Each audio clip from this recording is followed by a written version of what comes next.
Explosive documents have leaked from deep inside Ferrari, and they name Lewis Hamilton as the problem. Why is Fred Vasseur turning on the 7-time world champion?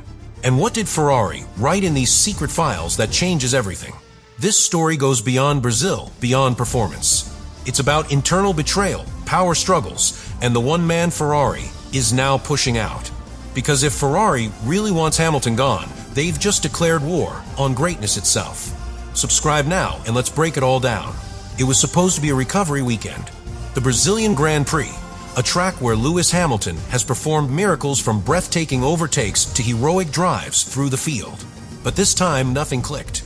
From Friday's first practice session, Hamilton's Ferrari lacked balance, lacked response, and lacked consistency. He reported unstable rear traction, inconsistent power deployment, and critical brake temperature spikes, all symptoms of a car that was fundamentally not working with the driver. He didn't just lose time. He lost trust in the machine beneath him. During qualifying, Hamilton barely scraped through. The setup window was narrow, the grip window vanished by the lap, and Ferrari's engineers seemed unable to explain why. It was the kind of disconnect that Hamilton had flagged before a car too sensitive to track evolution, too volatile across fuel loads. He finished Sunday's race out of the points. No crashes, no technical failure, just a slow, painful descent through the midfield, with the team giving radio instructions that felt increasingly disconnected from the reality Hamilton was facing on track. After the race, the language inside Ferrari changed. No longer just bad luck or setup issues, whispers began emerging from within the garage. A report was compiled, an internal file, supposedly for performance analysis. But its contents leaked. What it revealed was not a technical evaluation. It was a direct critique of Hamilton's methods, mindset, and decisions. The file cited non-conforming adaptation strategies, overriding verbal interventions, and disruptive technical queries. In plain language, they were saying Hamilton asked too many questions and pushed too hard for solutions. The file was shared with Fred Vasseur, Ferrari's team principal, and according to internal sources, his reaction was sharp. One senior engineer claimed Vasseur responded by saying, "This is not what we signed up for." Another reported that discussions began immediately about realigning team direction. The tone had changed. What began as frustration with the car became a campaign against the driver. And when a team as powerful as Ferrari begins framing its star signing as the source of instability, the intention is clear: prepare for an exit. But Hamilton, true to form, didn't bite. He didn't issue a public denial. He didn't post cryptic quotes on social media. He returned to Maranello, entered meetings as scheduled, and continued his briefings like a consummate professional. Because for Lewis, this wasn't new. He had seen this before at McLaren, navigated through it at Mercedes, and learned the one thing that matters most in Formula One politics: let the results speak louder than the noise. His composure wasn't ignorance. It was strategy. Because what happened in Brazil wasn't a mechanical failure. It was a moment of fracture. And when Ferrari responded by drafting documents instead of finding solutions, they weren't managing a crisis, they were creating one. The leaked Ferrari document was never meant to be public. Internally labeled as a post-race operational alignment review, it was circulated only among senior technical staff and key leadership. But once its contents were revealed, it became obvious this wasn't just a debrief, it was a dossier. And the target was clear: Lewis Hamilton. Beneath the surface of engineering terms and system analyses, the message was unambiguous: Hamilton was being framed as the disruptive force within Ferrari. The document outlined 6 core points. The most damning? Driver deviation from pre-approved race scenario execution. In simpler terms, it accused Hamilton of improvising, of making mid-race decisions that didn't follow team orders to the letter. It also claimed verbal interference with strategic calls, suggesting that Hamilton was pushing back against race engineers in real time. But for anyone who understands how world-class drivers operate, that's not interference. That's leadership. That's real-time adaptation from a man with decades of experience and 7 world titles. Even more unsettling was the language used to describe Hamilton's briefings. The document noted excessive re-evaluation of data during pre-race meetings and divergent driver feedback loops. These phrases, cloaked in corporate jargon, were aimed at one thing: painting Hamilton as incompatible with Ferrari's system. But let's be clear. Questioning setups, asking for clarity, and demanding better communication aren't flaws. They are signs of a driver who is pushing the team forward. Ferrari, instead, chose to treat those traits as liabilities. What this file truly revealed was Ferrari's discomfort with Hamilton's independence. He's not a passive participant. He doesn't just drive the car. He wants to understand every layer of it, from tire models to aero balance shifts to power unit reliability. That depth of involvement, which once helped build Mercedes into an unstoppable force, is now being framed inside Ferrari as insubordination. And that says more about Ferrari's internal fragility than it does about Hamilton's role as a driver.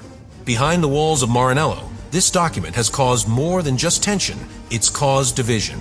Some inside the team still support Hamilton's direct style. They see his pushback as essential, his questions as valid, his intensity as necessary. But others, particularly those loyal to the old Ferrari hierarchy, see his presence as a threat to tradition. That split is now becoming visible. And the leak of this document may not have been accidental. It may have been a political play, a signal to Hamilton that he is no longer safe. Lewis Hamilton's response to the leaked document was silence, and that silence was deafening. While pundits filled airtime and social media boiled over with speculation, Hamilton said nothing.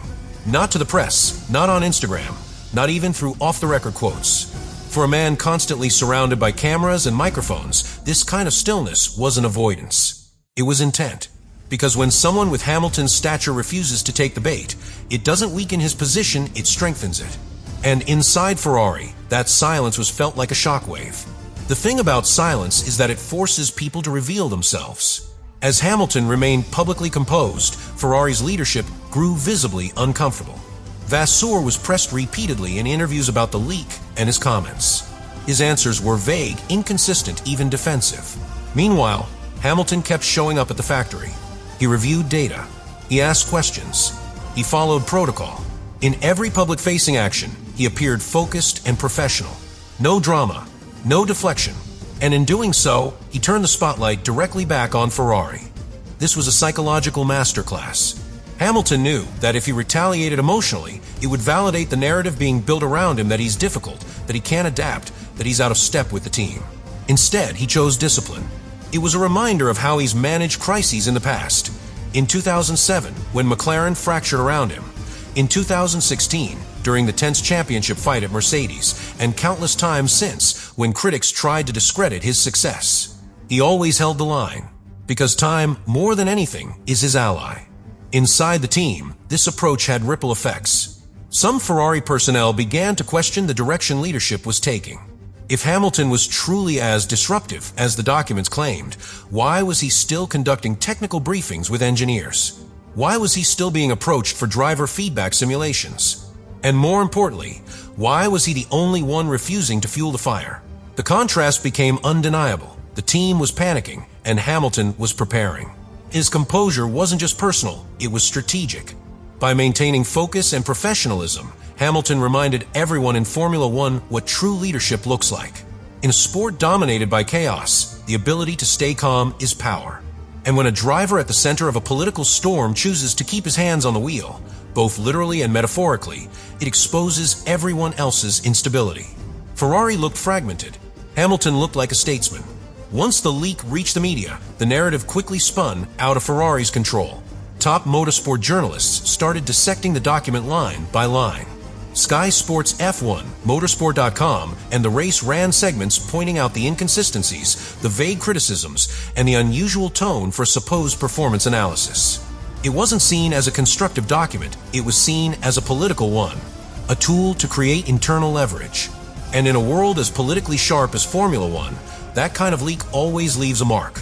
Within 24 hours, the headlines were everywhere. Ferrari targeting Hamilton. Internal conflict in Maranello. Leaked docs reveal fracture between Vasseur and Hamilton. But the most damaging part wasn't just media speculation, it was how quickly ex-drivers, engineers, and analysts began speaking out.